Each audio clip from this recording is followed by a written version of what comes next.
dungeon deep in caverns of old. Should probably set the mic up and everything before I start shooting with the camera, huh?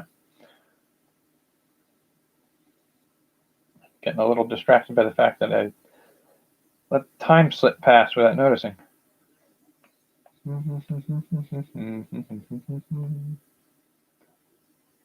That's quite a bruise. So,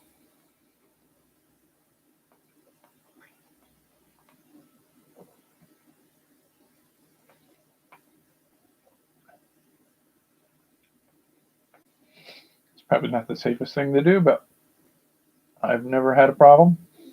Plus, this knife is dull as can be. It's a butter knife, pretty much.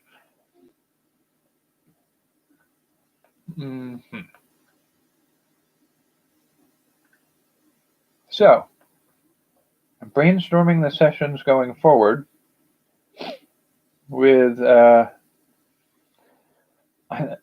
know last time I was on here, I was really, really tired, so I wasn't really up to much brainstorming.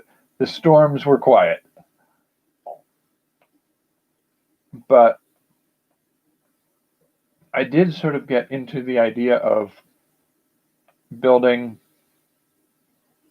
a sort of a future version of my fantasy setting.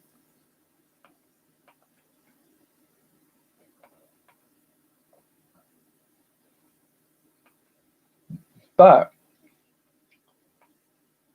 I had already generated the idea for a future setting that I'm now thinking it would be kind of interesting to generate a past for. And then I got to thinking recently about my other setting that I built for all my other stories that tend to be more in the contemporary time frame. So it has, what's the Sandman stories that I created?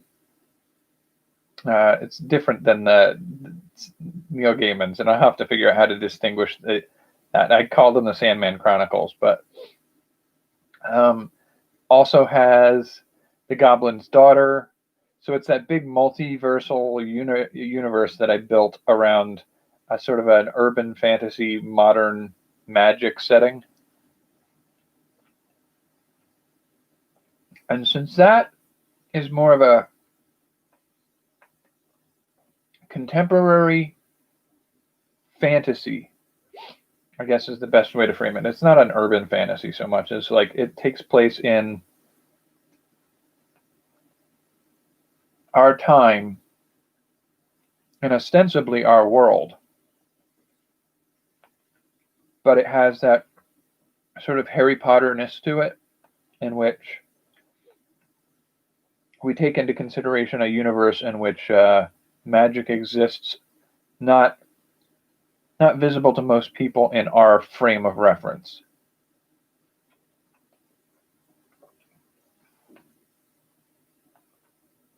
So that has me wondering about the possibility of doing a past fantasy based on that setting and a future fantasy based on that setting. And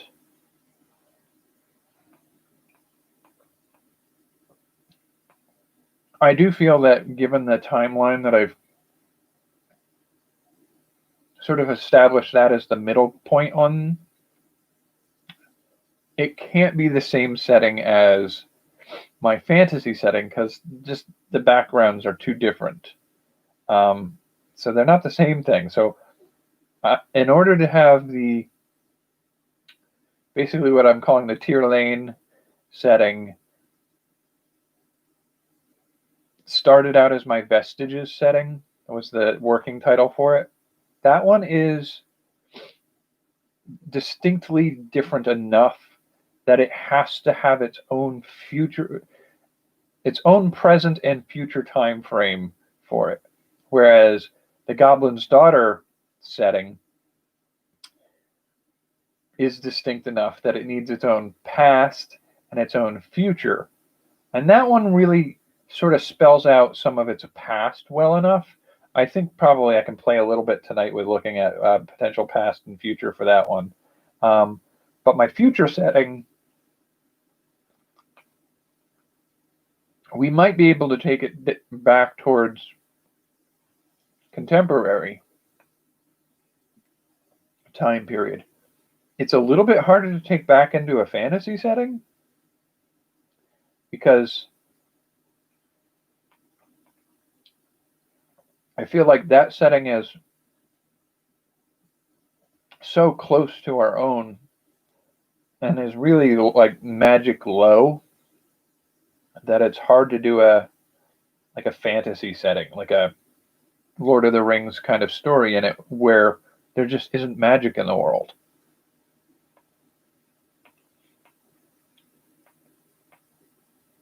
But I think that's possible. And, as I think about it sitting here right now, like, I have other stories that didn't fit in with some of the other, like the Goblin's Daughter setting. That one was built around the idea of consolidating all my other short fiction of fantasy setting into one massive conglomerate setting and weaving them together into a fun story setting. But there are ones that just don't fit it.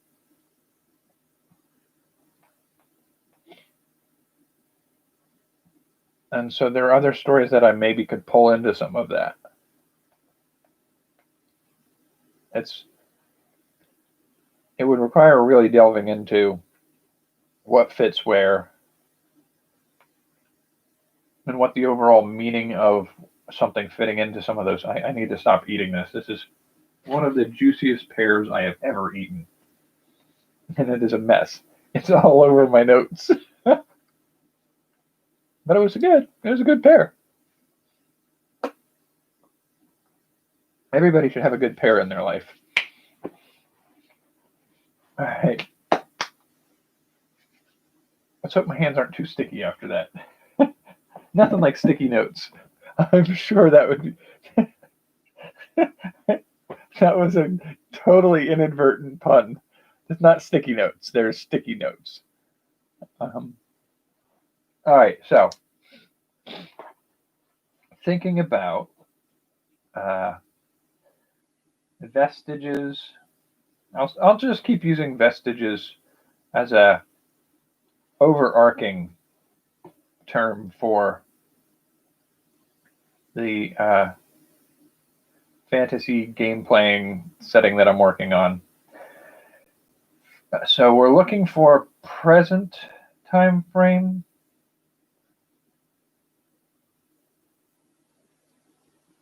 and future time frame.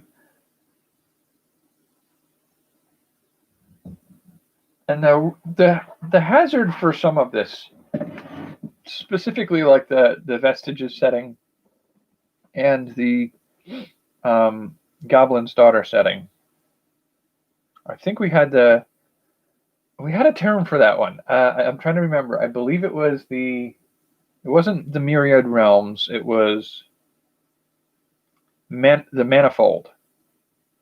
The Manifold Realms. So, vestiges, manifold,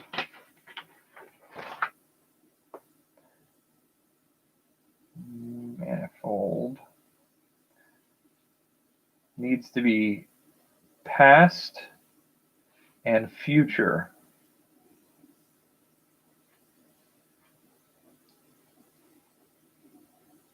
time frames.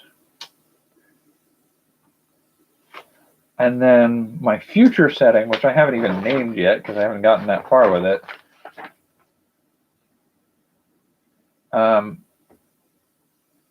it has some of the contemporary time frame in it where like it's within the next 5 to 10 years that some of the things that are going on in there manifest. But it's built as a timeline, not as a multi-world setting.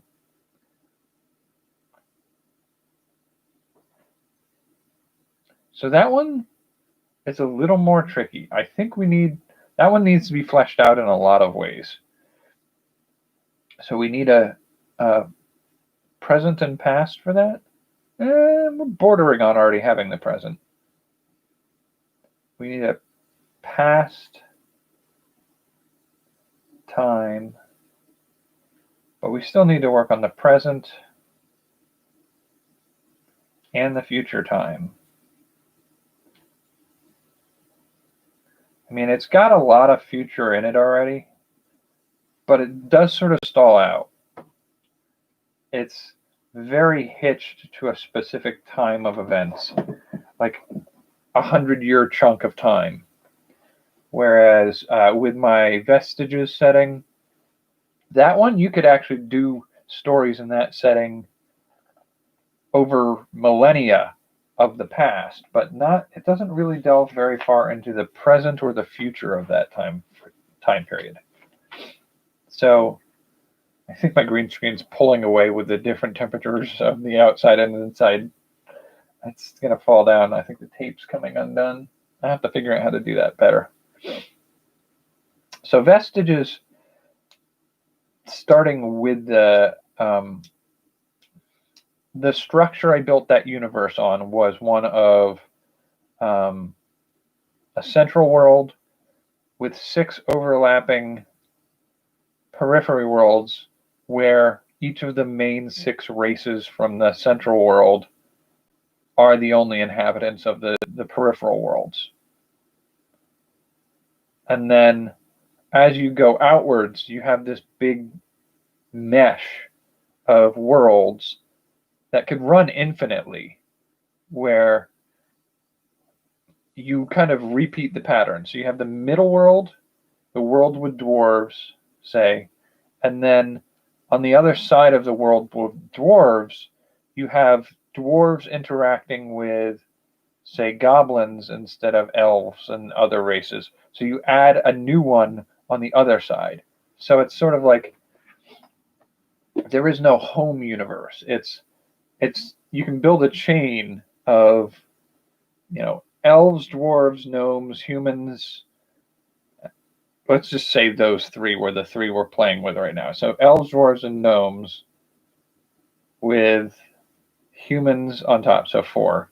And then you move out one spot and you have just the dwarves as their homeworld. But then on the other side of the dwarvish homeworld, you have elves, goblins, centaurs, and frog people. And then the next world out is just the world of the centaurs, and so on and so forth. And you can daisy chain these things in a sequence. And on the other side of all of that, you have the same kind of chaining that happens for the elves, for the humans, for the gnomes. And so you could build this infinite chain, because eventually you'll get to the point where you have worlds where elves and dwarves and gnomes and humans do not exist, but other races do. And there are worlds where some of those overlap. And it's just sort of like, I built that around the idea of building this infinite mesh of worlds that can connect to each other, but also live in isolation from one another. And each of those individual worlds, like that I've established in my setting, I have the 6 worlds orbiting the central world. I refer to it as the central world, but the real truth is that at any given point, if I make this a setting that people can play in or write stories in, I'm making it the mesh that's available to everybody. If somebody decides they want to write a story with the basic premise of some of my worlds, but instead of having elves, they want to do satyrs, then somewhere in that mesh, that exists.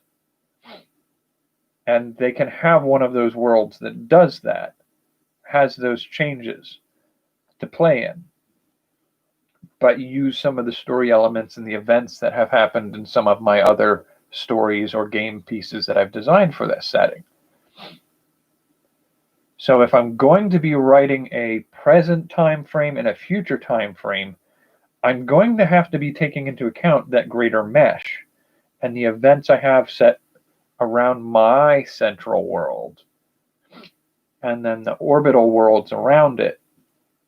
And each of those orbital worlds, I'm going to come up with, what does that world look like in the present time, and what does it look like in the future time? That's the sort of like, it's not just one setting that I'm coming up with a present and future for. It's not like Earth, only the future, Earth, only the past. No, it's like, it's 7 parallel Earths with including ideas and understandings that allow that perimeter to be expanded by anybody looking to explore past the limits of those 7 worlds. And so, like the world of the dwarves, what are the consequences of the past, which is the fantasy setting that I've built for it? What are the consequences for a, like, instead of being Middle Ages, what is the early to mid 1900s version of that setting? And what is the future of that setting? And then I got to do it for the elves, the gnomes, the Naga species, the humans, and then the animals. And some of those are going to be way harder than others.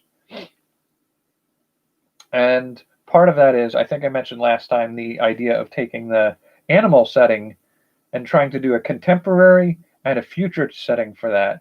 The impulse is to change things so that, change the animals so that they're humanoid animals, to do a Zootopia, turn the animals into humanoid animals, give them hands, make them walk upright, have them using escalators and elevators and those types of things. Because the idea of moving through a time frame from past to present to future in a setting like that is usually framed in our own heads as moving from like the early Iron Age to the Information Age and into the future, the cyberpunk or whatever setting that you end up doing.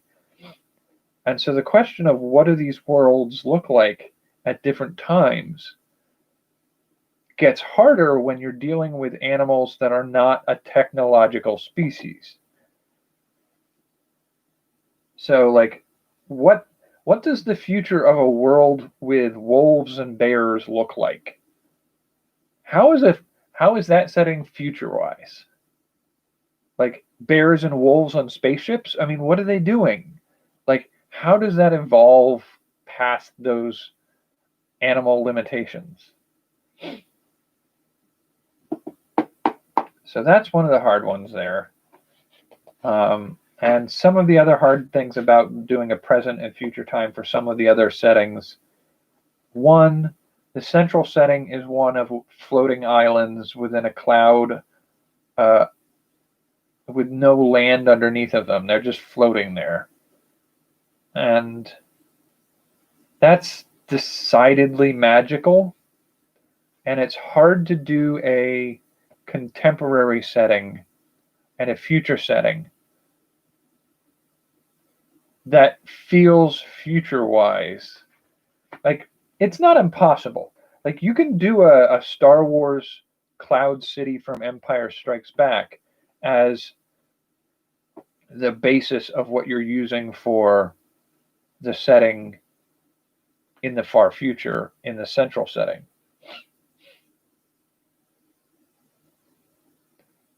And you can include magic in those settings. Like, a really good example of something that includes magic in a pseudo-science fiction setting is Shadowrun.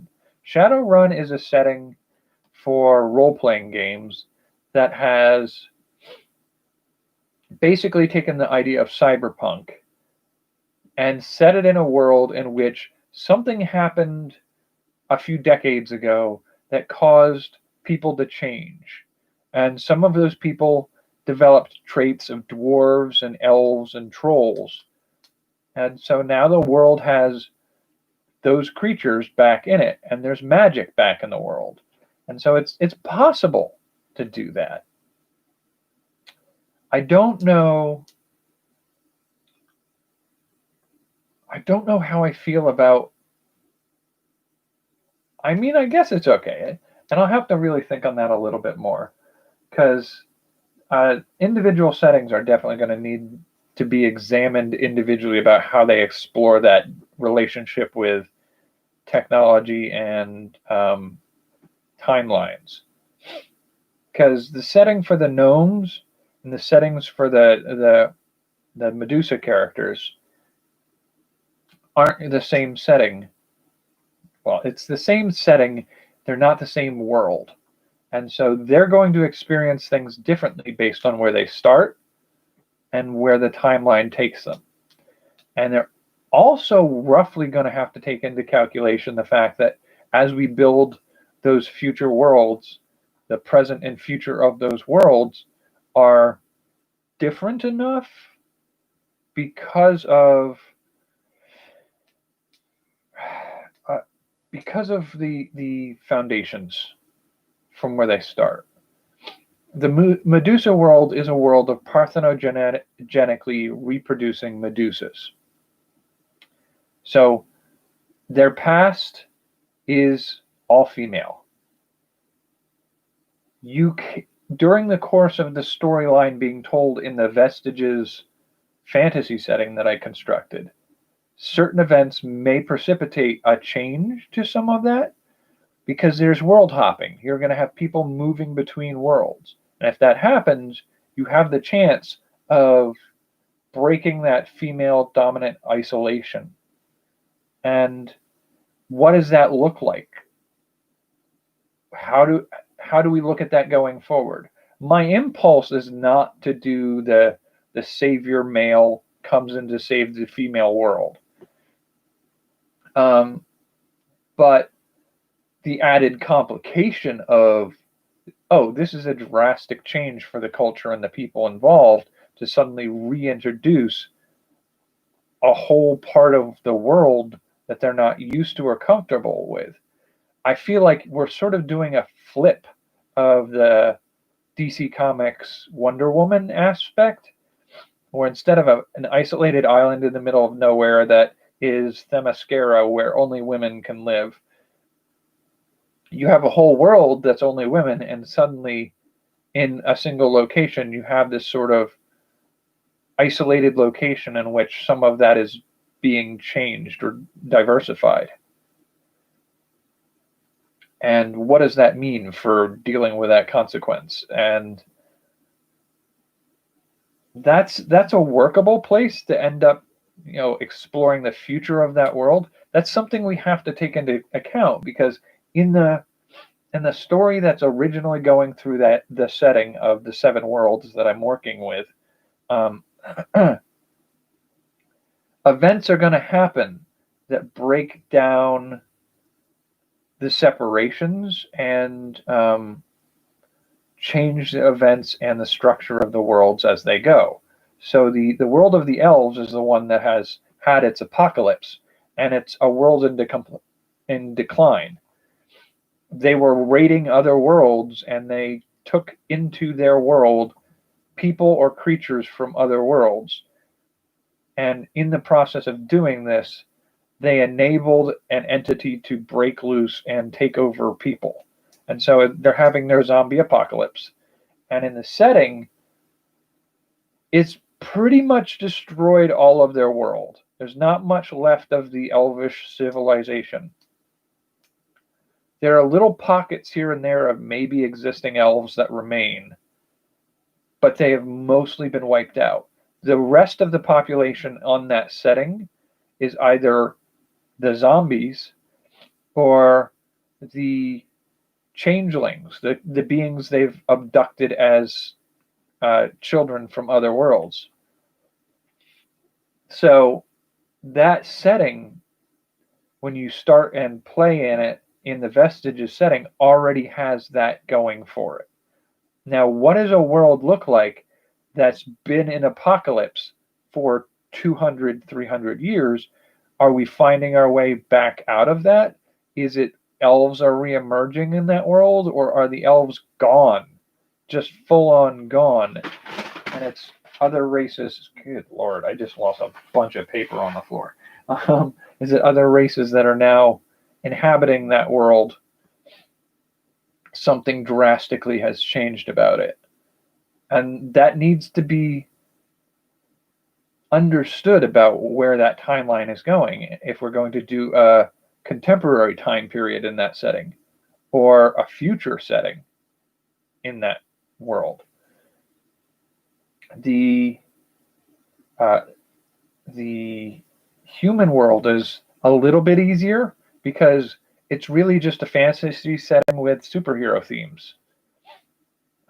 You can branch that one forward, but even that one is going to have events that change the course of history that the players or the writers of short stories are going to take up in their stories.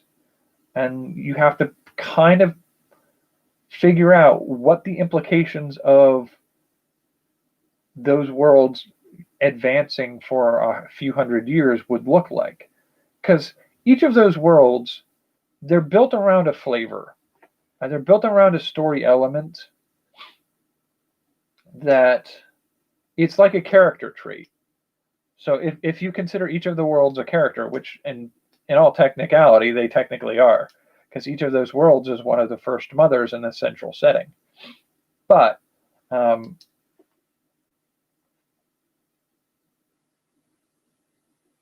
the differences in the events that are going to take place in the fantasy setting affecting the future for each of those worlds has to be taken at least marginally into consideration. Not necessarily like, do you have to remember in 400 years that it was Arthur the dwarven silversmith on Mira who made the difference in this event that changed? No, you don't have to remember that specifically, but the direction it went in, the character development of that world. So you start from a zombie apocalypse setting and you move on forward to a world with a different relationship with the undead. So in this case, it would be, if you were to do something like that, and I don't think that's quite the right direction to go with this one, but just humoring the idea here. If you had a world that was zombie apocalypse, and then you move 400 years into the future, you're going to have a world potentially where you have had to come to either some kind of truce between the sides, and there are city-states which are ruled over by, in this case, maybe something like a vampire, or like a undead master, a lich king. And he rules over a region that has citizens that are, some of them are the zombie population, and some of them are human beings or elves or dwarves, changelings taken from some of other worlds, and their descendants. And so you'd like, what does that world look like going forward from that point into a far future where, what does it look like to have a lich or a vampire Elon Musk building spaceships that let them travel through space? Like, what is it like to have undead creatures part of your crew on a spaceship traveling to another planet? Like, do they need spacesuits to spacewalk? Maybe, maybe not. Maybe that's part of the quirk. And so, like, knowing what the consequences of the past are important for where we're going in the future. And you have to do that for each of the worlds that you're playing in. And 7 worlds in that setting is plenty of worlds to play with. Now, the Manifold Realms has a slightly different structure. It's not meant to be an infinite mesh of worlds that can overlap. So it's a little more tightly woven. It's more like a Celtic knot than a woven basket. And we're starting in a contemporary time period. And we need a future and a past. And in some ways, this is actually easier. Building a past based off of where the present is a little bit easier. Because your present sort of hints at where you came from. I mean, it also hints a little bit about where you're going, but the present time period of the Manifold Realms is basically, if I remember correctly, it's Earth, the Fey realm, a sort of a wizarding world. There's sort of heaven and the dream realm. Yeah, so the central three were Earth, heaven and hell, I think, and then the dream realm. And then just off of the Earth realm to the bottom right, I had Fey, the Elvish realm. And the dream realm led off to the side with I think it was Neverland and Oz eventually.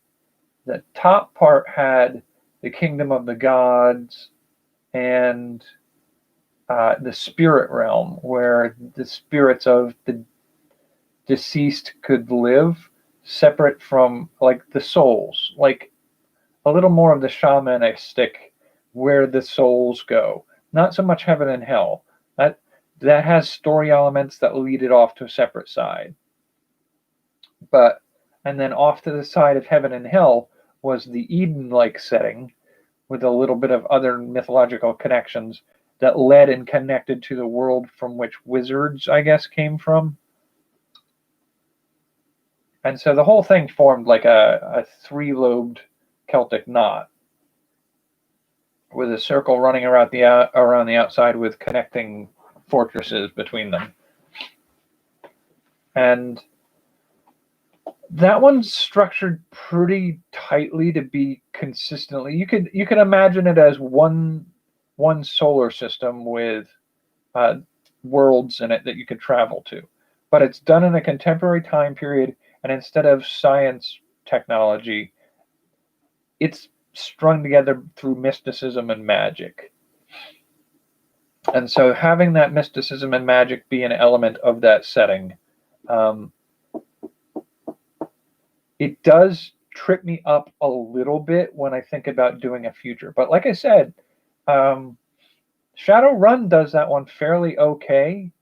So it's not a huge problem to imagine a future where you have spaceships and spell slingers.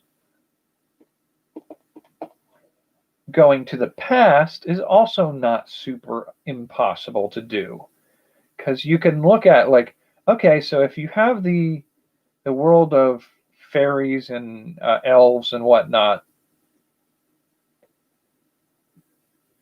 when did that break off from Earthrealm? How did the structured three-lobe knot come into being? What about the world of wizards? Is that separate, or like when did that become its own thing? And how did the relationship of the kingdom of God, the heaven and hell, and the Garden of Eden, little corner of that universe, end up connected with the wizard world and Earth? Like, how did those setups get changed? And how did heaven and hell, the dream realm, and Earth get their connections to each other? And the idea of the migration of perhaps certain peoples began in one of those worlds and migrated and inhabited other worlds. Like, what did that timeline of events look like? And to a certain degree, you don't want to be too loose and just say like, well, you can write a story in any one of those. Like, you sort of want like a key moments, the trilogy of key moments. You want your fantasy role-playing setting, your present, and your future. and you want to sort of pick a key moment in the timeline for each of those to center around. Like the contemporary setting centers around sort of like the Sandman Chronicles and the Goblin's Daughter story events taking place. And they kind of take place within the last decade, or 20 years at least. And it's sort of the story of the latter half of the 1900s and the events that took place and befell the worlds at that time. Uh, the past needs an also similar 50 to 100-year time period in which to center the events taking place. And like I said in the previous design, it has to be built around the idea of the setting almost as a character. The setting as a character is important in the sense of like to see the evolution of the setting is to see how a character changes over the course of a story. So in the story of Star Wars, the idea of Luke Skywalker starting as a farm boy on a back world with no real chance of ever becoming anything in the whole universe, getting the call to adventure, facing the struggle. You know, his big thing at the beginning was like he feels trapped on the farm and he wants to go to an academy and become a pilot or something like that. And in the meantime, he wants to hang out with his friends and mod ships. He doesn't want to farm moisture on some stupid desert planet. It feels like he's squandering his existence away on this corner of the galaxy. But he also feels like he's just a nobody. He's not going to ever get that chance to go anywhere. And by the end of the saga, the original trilogy of Star Wars, he's not only become the last Jedi in the universe, he saved the villain of the series from his evil ways and brought him back to the light. He's overcome the evil empire, and he's led a rebellion to prosper and help the suffering population of the galaxy. Like, that's a character change. And you see that character evolve from the beginnings to the end through all three movies. And they're done as like he gets another call to adventure. He hits another point in the story where some aspect of his character must evolve during the course of that story. And you want to take that same idea and treat the setting with that same kind of concept. So you're going to have a setting starts in a certain way, and the events that are going to take place in the stories or the games that you design for that time period are going to change the setting enough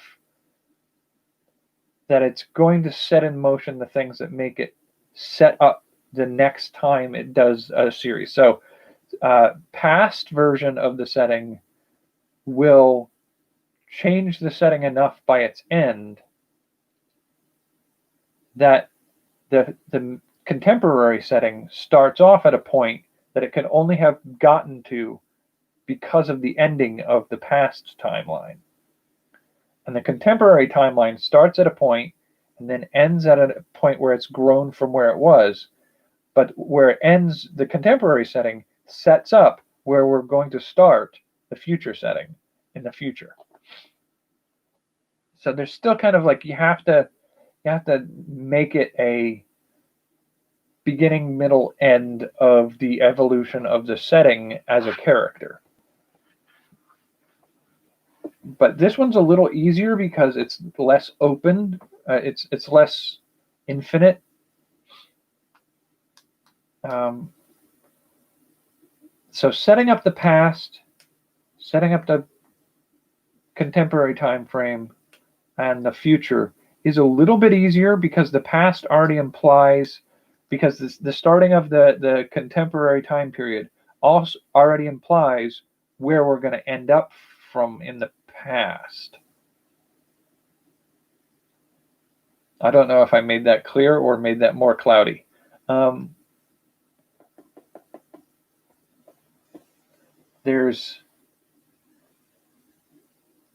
starting from bottom, grown as a character, starting from grown as a character to becoming a hero, starting from becoming a hero to becoming a godly champion of the universe.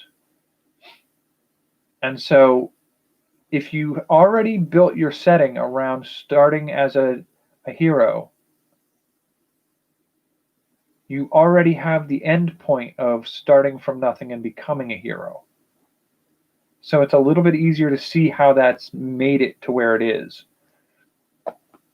I think the other one where I'm starting from the past, I have the end point that suggests where we're probably going to end up starting the middle point, but I don't have where the middle point's going, and I don't have where it ends to help me figure out where the future setting starts and ends. The Manifold Realms, because I start in the middle, much easier. I sort of have you would think, based off of what I've just said, that the future science fiction setting that I built around there, maybe it would be easier because we have an idea of what the future is going to look like with a little hint of what the end point of the present time period is going to look like. But we don't really have a sense of what the past would look like. We only have a sense of, like, if the present ends up looking like this, then it says a little bit of like where we came from, but not a lot. I need to hash a little bit more of that out. And we're almost at 45 minutes tonight. I think I've been doing the updates on the Roving Jack videos. The one for Friday was it was a half an hour video, but it took forever to edit. And then, of course, because it's a half-hour long video, it took hours to export it, and then over an hour to upload it to YouTube. And so it got up pretty late. I think it got up on sometime late Saturday night, right? Or did it go up this morning? I'm not sure. I've just been busting my butt to do a bunch of things lately. I haven't really gotten around to doing a few of the other, like, I haven't started off the Opportunity Forge channel just yet. I need to edit some of the first stuff I'm going to put up there. I do have a review of a book. I have a few more taste tests that I can upload for this channel. It's just feeling like an awful lot right now because every time I think I'm getting ahead, something comes up. And I'm a little worried right now because the monitor on this computer has started to blink off at random intervals. Like, I'll be in the middle of doing something and it goes to black for no apparent reason. Stressing me out. I'm gonna... Ooh. You're not feeling well?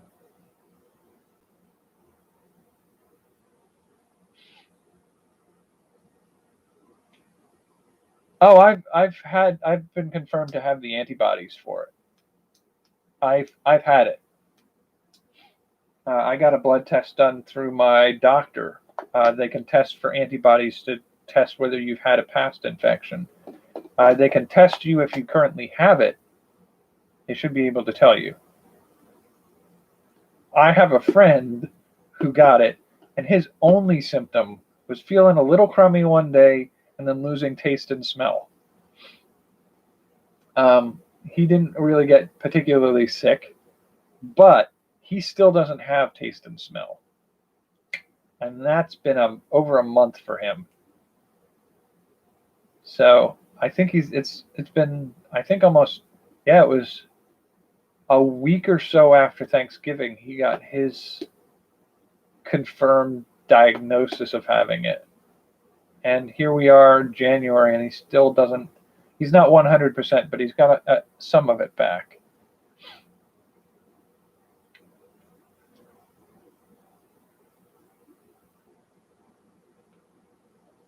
Yeah, I went in, I had blood drawn, and they will check you for your antibodies to the COVID virus. And that's useful because even after the virus is out of your system and you no longer have it, it'll tell you if you've had it in the past, because antibodies will stick around afterwards. Yeah, for me, when I had it, my symptoms, I had about a 3 to 5 day period of time, I think. It's a little fuzzy at this point, but some of my videos you saw where I stayed home, you could hear that I sounded like I was sick. And I was sick for, it felt like I was full blown sick for like a week, and then just tired and crummy for another week. But by the end of the second week, I had been laying around just working on projects and not doing a lot of heavy work. So I felt like I had recovered. But when I spent my first week back at work moving around a lot, I got tired easier. And I definitely felt like wheezy, like I almost had a little bit of asthma or something going on for a couple weeks after that. So I feel like, all told, for me, it was probably a month and a half before I was back up to reasonable snuff. I will say, to this day, I still tire easier, and my memory feels like it's just fried sometimes. And some of it may be like chronic fatigue or something like that. I know chronic fatigue can be a result of a viral infection sometimes. So I feel you. I hope you're doing better and you're on your way to recovery.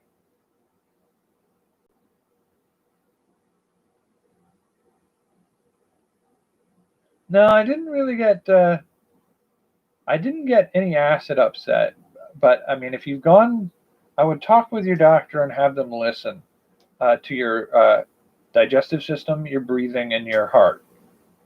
I would watch the heart especially, because they have suggested it can cause some damage to heart tissues. And some of those types of symptoms can result in symptoms that are similar to digestive ailments. So I would go in for a checkup and just say, like, I want to see how we're doing after the infection. I mean, I don't know if you've gotten a test to confirm whether or not you've had it. I also have to say, recently, the recent bout of sickness that I had started off very similar to when I had COVID, but it came back with a test of not being COVID. Now, whether or not that was they tested too early and it was hard to detect or what, I don't know. But it reminded me of the first time I had it. But when we ran the test and it said negative for it, I still had 14 days of being sick. And that one was a pretty crappy cold too. The biggest difference I had with the one I had in December, the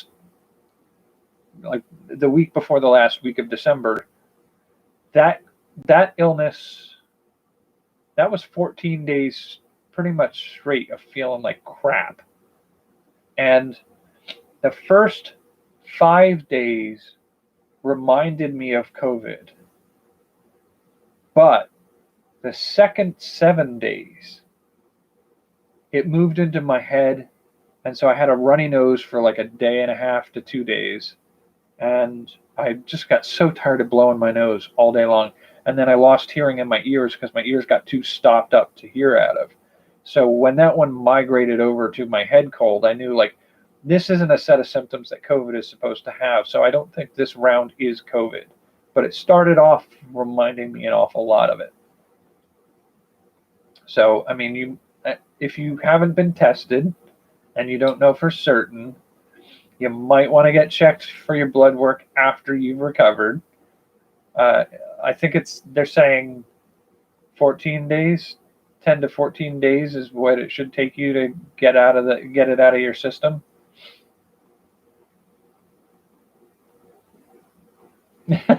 I'm not worried. I'm pretty sure at this point, I have enough of the antibodies to give me some protection. indications seem to be with recent studies that if you've gotten sick and you have antibodies to it, you should be covered for protection for a long while, unless you have certain types of immune systems that become vulnerable again. But I think the numbers they've looked at since this whole shindig started, like we've had, what is it, over 500 million people around the world have caught it. And of those 500 million people who have had it, we've only found less than 1,000 people who have got it more than once. So it's not likely that somebody just randomly will get it more than once. There's usually got to be somebody who is at risk for reinfection or a different strain. So I'm pretty secure in the sense that, like, there were definitely times where if we ran a test and I didn't have any antibodies, I was like, I don't want to keep working retail. I don't want to work in a retail store anymore. I don't want to keep exposing myself to customers who aren't taking care. Because, like, the thing about the last illness that I had in December, we have a barrier between customers and workers. We wash down surfaces on a regular basis. We spray down the baskets and the carts that people use in the store. We wash our hands regularly. We have hand sanitizer at the station that you use whenever you need to. So, like, we've done all those things, and yet somehow I still got a virus from somebody coming into the store, because I didn't get it here. There's nobody I had contact with here. I don't go anywhere else. It's home and work. Those are the two places I've been. I'm here pretty much all by myself, other than the roommate that was here for a little while. But even he was gone by the time I got sick. And, like, where did I get it? I had to have gotten it at work. Even with the barriers and the mask that I wear and the hand sanitizer and the wiping down all surfaces, some irresponsible schlob is walking around rubbing their gums with their thumb and touching stuff, for all I know. So, yeah, I mean, I was seriously thinking at the time that if my tests come back saying I have no antibodies, whether or not I've had it doesn't matter.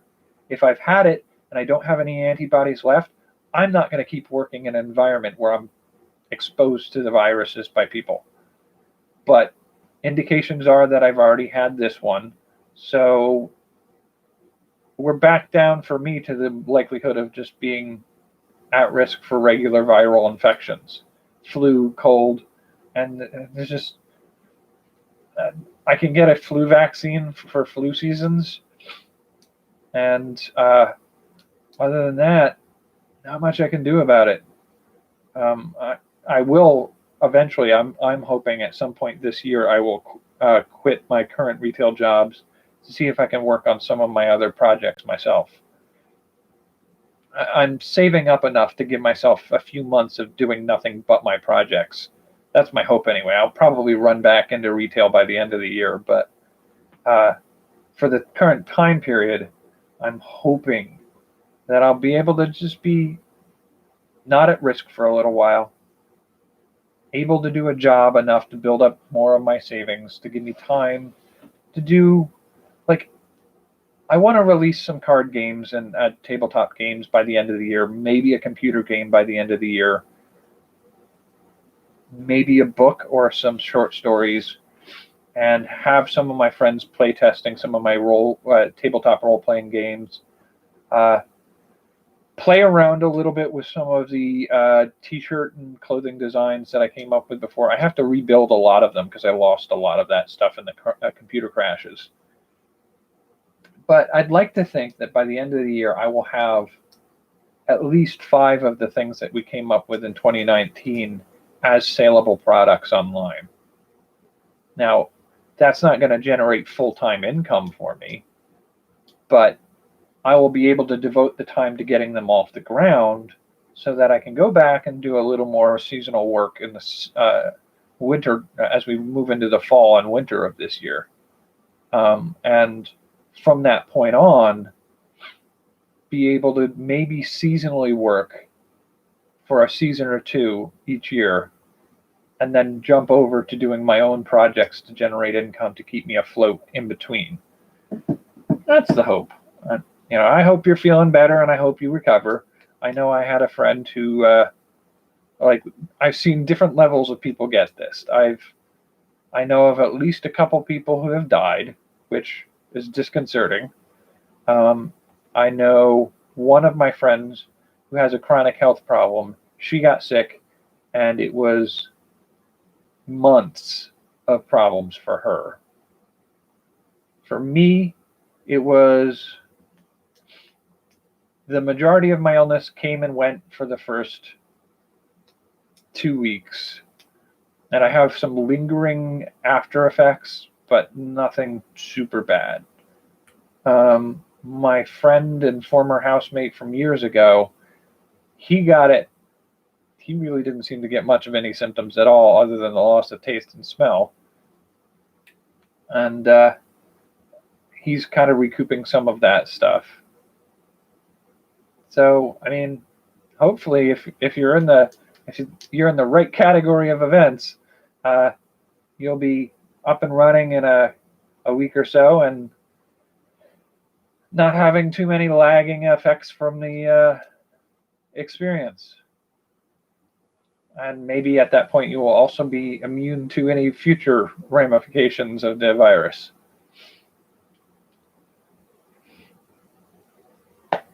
But for now, we're approaching an hour, so I will say feel better soon. Take care of yourself. Get plenty of rest. Make sure you get the food you need to sustain, because I do know that was one of the things I did notice. When I had it, I felt crummy enough that I didn't feel like getting up to go eat something. But if I didn't eat, I felt worse and worse and worse until I finally did eat, and then I felt better. So it can definitely have some of those implications.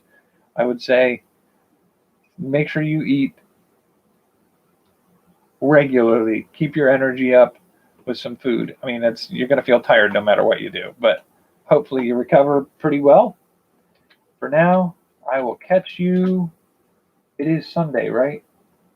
Yeah, so I guess I'll see you on Tuesday. Hopefully, maybe by Tuesday you'll be all better. We can be hopeful, right?